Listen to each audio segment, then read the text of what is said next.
perkembangan pemetaan kopi di Indonesia. Jadi, pada tahun 1696, Belanda membawa bibit kopi dari Malabar, India menuju Pulau Jawa, di mana kopi yang pertama kali dibawa itu merupakan jenis Arabica. Setelah itu, pada tahun 1945, Belanda menyerahkan hak guna tanaman kopi kepada Indonesia. Nah, di Indonesia sendiri terdapat beberapa jenis kopi, di antaranya adalah Arabica dan Robusta yang masing-masing memiliki karakteristik yang berbeda, mulai dari bentuk daun, buah, sifat tanamannya, maupun karakteristik dari biji kopinya. Seperti biji kopi Arabica yang berwarna lebih gelap daripada kopi Robusta.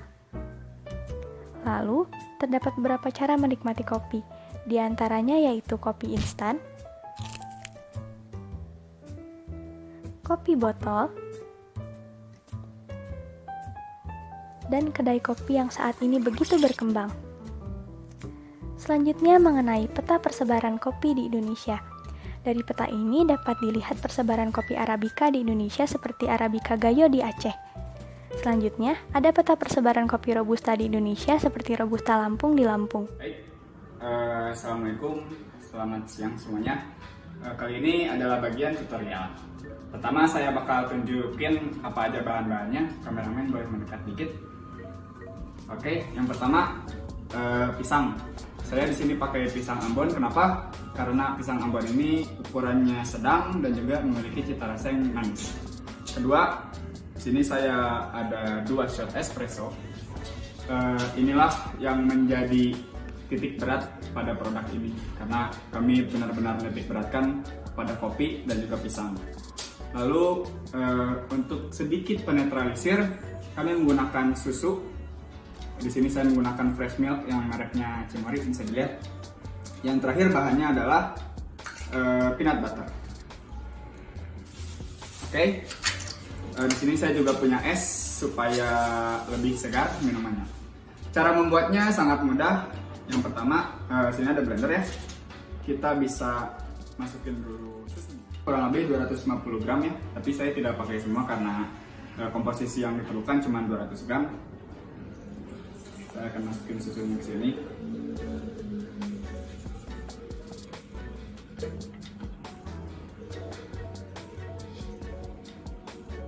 Oke.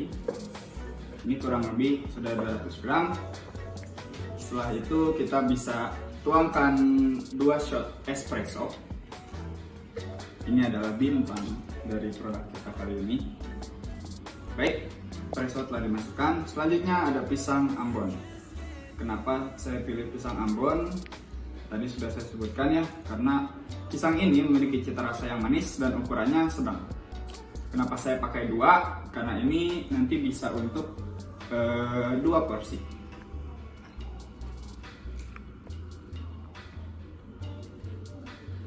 Ini pisangnya sudah sedikit ranum, jadi cita rasanya akan semakin manis. Sekarang saya sudah cuci tangan. Selanjutnya kita masukin dulu peanut butternya. Peanut butternya cukup 2 sendok makan saja, tidak perlu banyak-banyak.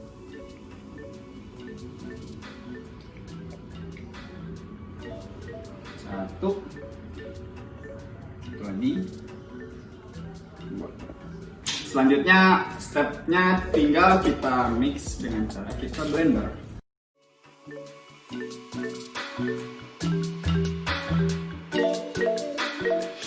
Sudah setengah tercampur baru kita masukkan es. Kenapa?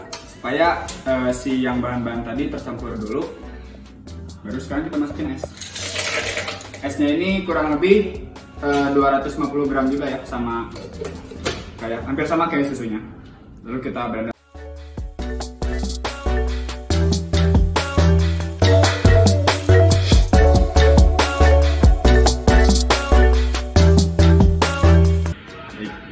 Di blender cukup lama karena kita memerlukan konsentrasi yang sedikit kental ya. Bisa dilihat sini sedikit kental. Sejujurnya ini akan bisa menjadi 2 porsi. Teksturnya bisa dibilang hampir mirip dengan smoothies. Dan ini juga saya bisa bilang cukup baik untuk orang-orang yang nge-gym ya, karena memiliki kadar protein dan lemak yang baik dari peanut butter, memiliki kadar karbohidrat yang baik dari pisang dan potasium. Lalu dari kopi ini sendiri memiliki kafein yang sangat bagus untuk peningkatan tenaga. Jadi, baik, sudah jadi 2 gelas dari produk yang akan kami buat nanti. Terima kasih, selamat mencoba. Biji kopi yang dijual dalam keadaan mentah tentu harganya akan lebih murah dibandingkan dengan biji kopi yang telah diolah menjadi sebuah produk olahan.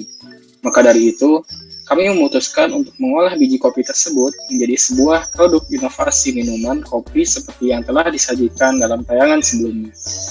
Produk inovasi minuman kopi yang kami buat pun tidak hanya memiliki cita rasa yang nikmat, tetapi juga memiliki khasiat di dalamnya. Dengan menggunakan campuran antara espresso, pisang, fresh milk, dan peanut butter, minuman tersebut memiliki kandungan serat dan vitamin dari pisang, protein dan kalsium dari susu, serta mineral dari peanut butter. Lalu, bagaimana rencana kami dalam memasarkannya?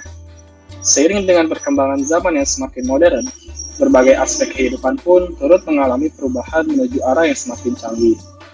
Indonesia merupakan pasar e-commerce terbesar di Asia Tenggara. Menurut data publikasi Badan Pusat Statistik tahun 2019, jumlah transaksi e-commerce di Indonesia pada tahun 2018 sebanyak 24.821.916 transaksi dari 13.485 usaha e-commerce dengan nilai transaksi yang mencapai 17,21 triliun rupiah.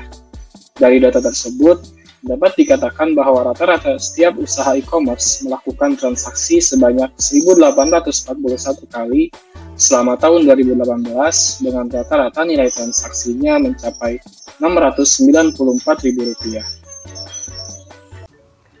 Berdasarkan hal tersebut, dapat diketahui bahwa metode pemasaran digital memiliki potensi yang sangat besar bagi para pelaku usaha, terlebih pelaku usaha yang baru saja memulai kegiatan usahanya. Oleh karena itu, di sini kami memutuskan untuk menggunakan metode pemasaran digital sebagai metode pemasaran yang akan kami gunakan dalam rangka memasarkan produk yang kami buat. Keberadaan platform digital yang dapat digunakan untuk memasarkan sebuah produk pun jumlahnya yang sangat banyak, seperti Tokopedia, Bukalapak, Shopee, Facebook, YouTube, Instagram, Twitter, TikTok, dan lain-lain. Oleh karena itu, kami memutuskan untuk memasarkan produk yang telah kami buat melalui platform-platform tersebut, khususnya pada Facebook dan Instagram. Karena kedua platform tersebut memiliki pengguna yang sangat banyak, sehingga jangkauan pasarnya pun akan semakin luas. Kemudian, salah satu contoh produk minuman inovasi kopi yang sudah terkenal yaitu kedai kopi Kulo, di mana salah satu produk andalan mereka yaitu avocado, yang merupakan perpaduan antara jus alpukat, espresso, dan es krim. Saat ini, produk tersebut sudah sangat populer dan digemari oleh masyarakat luas. Dengan begitu, kami pun berharap produk inovasi kopi yang kami buat dapat disukai oleh banyak orang dan dapat diakses dengan mudah menggunakan platform digital.